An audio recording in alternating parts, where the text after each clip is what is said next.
Bonjour les amis, nous continuons notre cours de psychologie.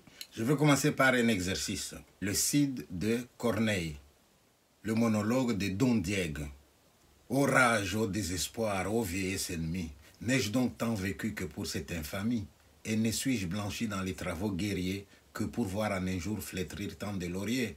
Mon bras qu'avec respect toute l'Espagne admire, mon bras qui tant de fois a sauvé cet empire, tant de fois a fermé les trônes de son roi, trahit donc ma querelle et ne fait rien pour moi, ô cruel souvenir de ma gloire passée, œuvre de tant de jours en un jour effacé, précipice élevé d'où mon honneur, faut-il de votre éclat voir triompher les comptes, et mourir sans vengeance, ou vivre dans la honte? Comte, sois de mon prince à présent gouverneur, ce haut rang n'admet pas un homme sans honneur, et ton jaloux orgueil, par cet affront insigne, malgré le choix du roi, m'en a su rendre indigne. Et toi, de mes exploits glorieux instruments, mais d'un corps tout de glace inutile ornement, faire jadis tant à craindre, qui dans cette offense m'a servi de parade, et non pas de défense. Va, quitte désormais les derniers des humains, passe pour me venger en de meilleures mains. Voilà, vous venez d'entendre là un extrait du monologue de Don Diego dans le Cid de Corneille. Un texte que j'ai appris il y a plus de 50 ans, mais voilà, je m'en souviens encore aujourd'hui. Je trouve donc que ce texte est une bonne introduction pour parler du nouveau chapitre qui s'intitule « La mémoire ». Qu'est-ce que c'est que la mémoire? La mémoire, c'est la faculté que nous avons de pouvoir fixer, conserver, rappeler, reconnaître les états de conscience antérieurs. Il s'agit de se souvenir des états de conscience antérieurs, de pouvoir les reconnaître et de pouvoir les localiser aussi bien dans le temps que dans l'espace. Nous allons parler de trois sortes de mémoire. Il y a ce qu'on appelle les réminiscences, mémoire de recognition et mémoire à longue échéance. Qu'est-ce qu'on entend par réminiscence? Réminiscence signifie que les états de conscience antérieurs, que nous pouvons appeler aussi les souvenirs, reviennent à la conscience, oui, pas de manière totale. Pour parler de réminiscence, c'est lorsque l'état de conscience antérieur qui revient à notre esprit n'est pas tout à fait intégral. On ne sait pas très bien les situer dans le temps ni dans l'espace.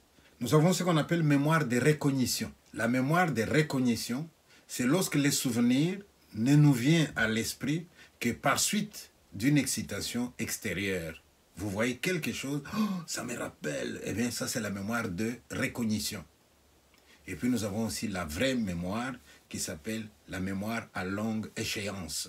La mémoire de reproduction, là c'est lorsque vous vous concentrez et que vous cherchez un état de conscience antérieur, vous cherchez un souvenir, vous vous concentrez, je vais trouver et vous trouvez. Ça c'est la mémoire de reproduction. Cette mémoire de reproduction, nous pouvons la scinder aussi en deux.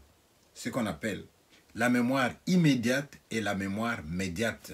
La mémoire immédiate, eh bien, vous vous concentrez et les souvenirs arrivent tout de suite.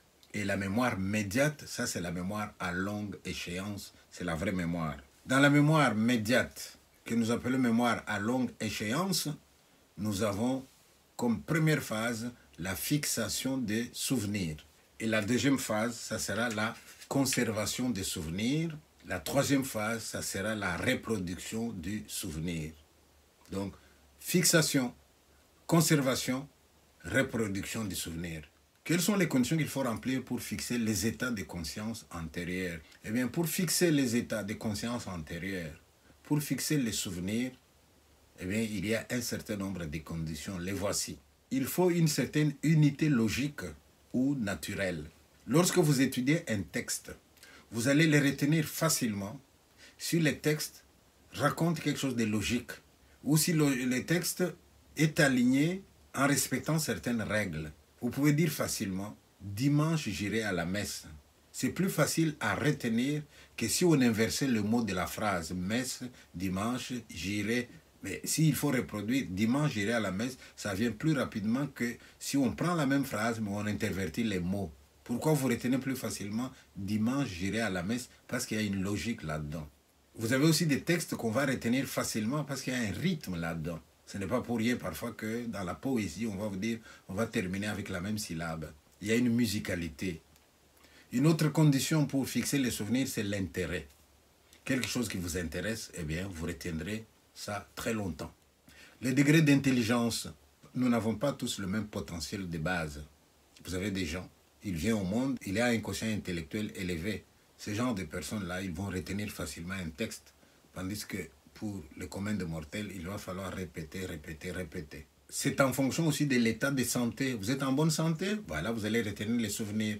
Mais si vous n'êtes pas en bonne santé, vous avez des soucis, et la santé peut se répercuter même sur votre mémoire. Et vous avez aussi la distribution des exercices. Quand vous vous exercez pour retenir, comment est-ce que vous faites? Est-ce que vous retenez pendant juste 15 minutes ou bien est-ce que vous essayez de mémoriser pendant 30, 40, 1 heure? Et quand vous avez mémorisé pendant 30, 40, 1 heure, est-ce que vous y revenez demain ou bien est-ce que vous y revenez 3 mois plus tard? Donc la manière dont vous distribuez les exercices, un peu comme avec l'habitude, hein, plus c'est fréquent, plus c'est intense, plus vous allez retenir. Il y a aussi l'attention et l'effort volontaire. Vous voulez retenir quelque chose? Ben, faites attention. Vous voulez retenir quelque chose? Faites preuve de volonté. Parce que ce n'est pas toujours facile. Alors comme ce n'est pas toujours facile, n'abandonnez pas. Il y a les répétitions. Vous voulez retenir un texte? Lisez-le plusieurs fois. Il y a la persévérance dans l'effort de fixation. Et puis il y a aussi la présentation du texte dans le livre ou dans le cahier. C'est pour ça que dans la pédagogie ancienne, j'espère qu'il y en a qui le font encore aujourd'hui, on tient à ce que ce soit bien écrit, les textes soient bien écrits au tableau. On respecte les paragraphes, on espace les paragraphes, on aligne bien les phrases. Et quand c'est bien aligné, c'est facile à retenir. Que faut-il dire maintenant de la conservation des souvenirs? En principe, ce qu'on a bien fixé doit pouvoir être conservé. Mais reconnaissons quand même que la mémoire a un ennemi. L'ennemi de la mémoire, c'est quoi? C'est le temps. Avec le temps, on oublie. Mais c'est quand même un peu paradoxal quelque part. L'oubli peut faciliter aussi la mémoire. Eh bien, imaginez par exemple qu'on n'ait pas l'oubli. Alors à ce moment-là, si je vous dis aujourd'hui, tiens, rappelez-vous de votre première communion. Ah donc, vous allez devoir vous rappeler d'hier, avant-hier, avant-avant-hier, de tout pour arriver à la première communion. Vous allez mettre combien de temps? Mais la capacité que notre esprit a de pouvoir oublier un peu certaines choses pour arriver à ce que l'on cherche, eh bien, ça facilite la mémoire. Alors, ces souvenirs, c'est extraire un fragment de notre vie. Vous l'extrayez de tout le passé pour les lire à ce moment-là. Et l'oubli, qui semble être l'ennemi de la mémoire, peut aussi rendre la vie supportable à ceux qui sont blessés par la vie. Combien de fois vous n'avez pas dit à quelqu'un, mon cher ami, essaye d'oublier.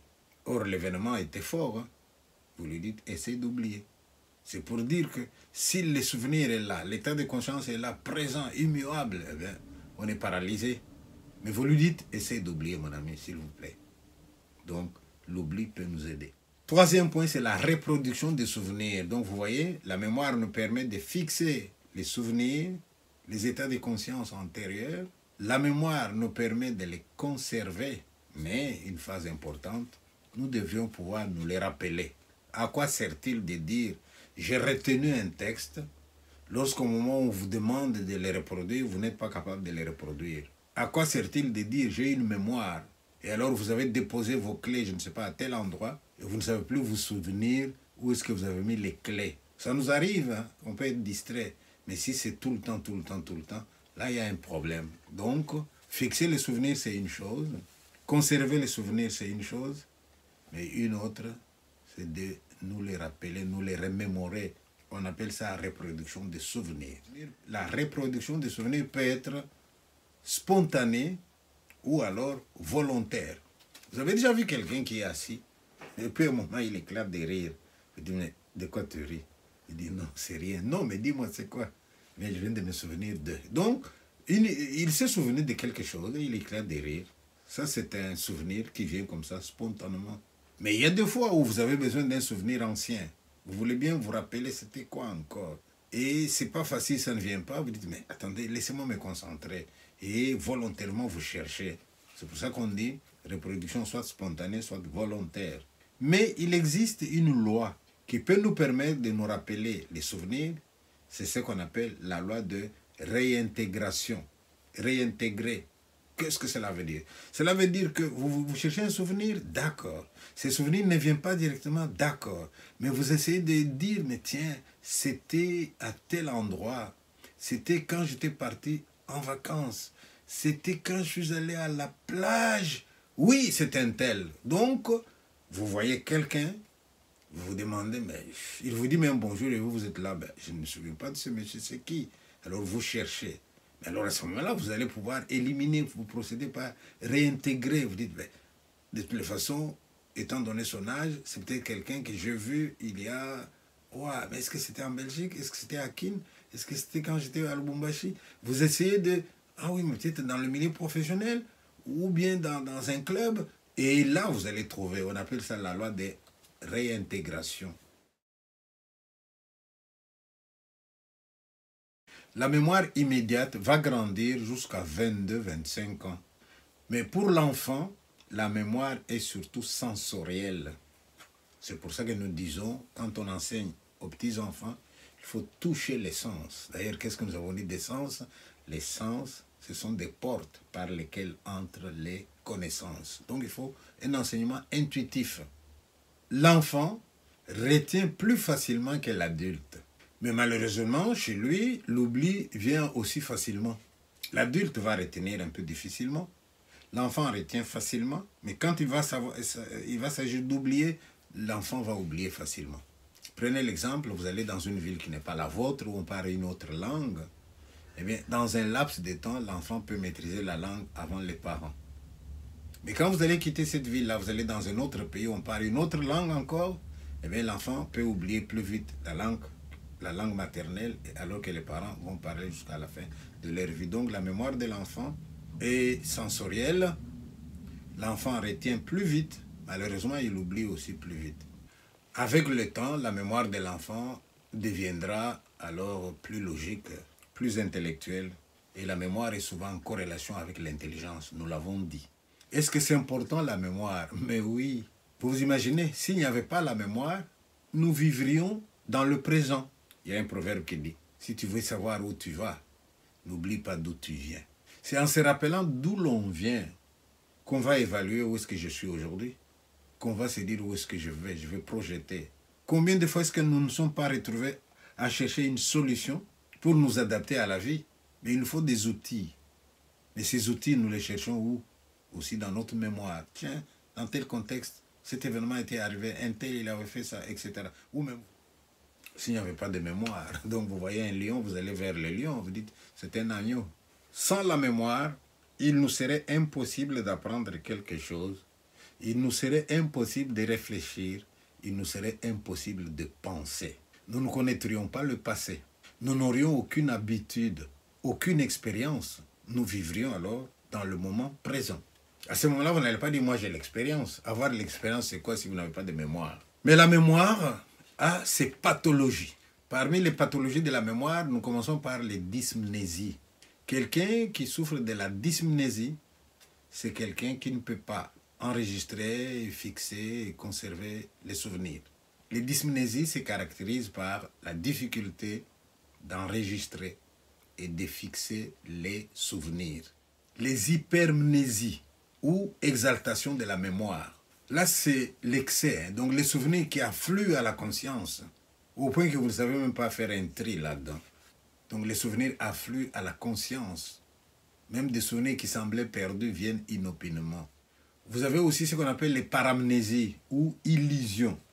Les paramnésies, c'est ce qu'on appelle illusion, c'est ce qu'on appelle fausse reconnaissance. Illusion de la mémoire ou fausse reconnaissance. Les paramnésies ou les illusions de la mémoire ou fausse reconnaissance. Là, c'est quelqu'un qui prend des choses nouvelles comme du déjà vu, comme du déjà entendu. Dès que vous montrez, oui, oui, j'ai déjà vu, alors qu'il n'a pas vu. Ça, oui, oui, j'ai déjà entendu, alors qu'il n'a pas entendu. Je ne parle pas de menteur, hein. Lui, il est sincère. Donc, c'est pathologique. Nous avons aussi ce qu'on appelle l'amnésie. L'amnésie, ça, c'est la perte de la mémoire déjà acquise. L'amnésie, ça, c'est la perte des souvenirs déjà acquis. Vous aviez déjà acquis des souvenirs, mais vous les perdez. Vous avez des gens qui, suite à un traumatisme quelconque, deviennent amnésiques. Il y en a qui vont perdre tout. Il y en a qui vont perdre une tranche de vie. On appelle ça l'amnésie. On a constaté que l'amnésie peut accompagner certaines maladies. des situations de confusion chez certaines personnes, surtout chez les personnes âgées. Et on a constaté même que chez les personnes âgées, les souvenirs récents se perdent, alors que les souvenirs anciens sont toujours là. Et alors, si l'amnésie est venue à cause d'un choc, eh bien, chez certaines personnes, un autre choc peut faire revenir les souvenirs. Alors, application pédagogique, nous devons confier à la mémoire ce qui est compris, ce qui a été bien expliqué. C'est ça que nous devons confier à la mémoire. Ne demandez pas aux élèves de bloquer des choses qu'ils n'ont pas compris, des choses que vous n'avez pas expliquées. Si nous rendons nos leçons intéressantes, eh bien, l'intérêt va faciliter la mémoire. Donc, rendons nos leçons intéressantes, les enfants s'en souviendront. Vous voulez que les élèves retiennent? Eh bien, de temps en temps, répétez la matière, donnez des applications. C'est ça qui va faciliter la mémoire. Vous voulez qu'ils retiennent? Touchez alors beaucoup de sens. Vous voulez enseigner une leçon sur le parfum, mais ne vous contentez pas d'amener le flacon. Vous avez amené le flacon? Faites sentir. Faites appliquer sur le corps. Les toucher et toucher. L'odorat est touché. Quand vous avez... Et la vue a vu le parfum. Eh bien, quand beaucoup de sens sont touchés à la fois, on va retenir facilement. C'est pour ça qu'on demande d'enseigner avec du matériel didactique varié. Le texte à mémoriser doit être bien présenté. Quand il est bien présenté, eh bien, il est retenu facilement. Et puis, il faut étudier avec intelligence. Et puis, il faut s'exercer souvent. Voilà ce qu'il faut retenir à propos de la mémoire.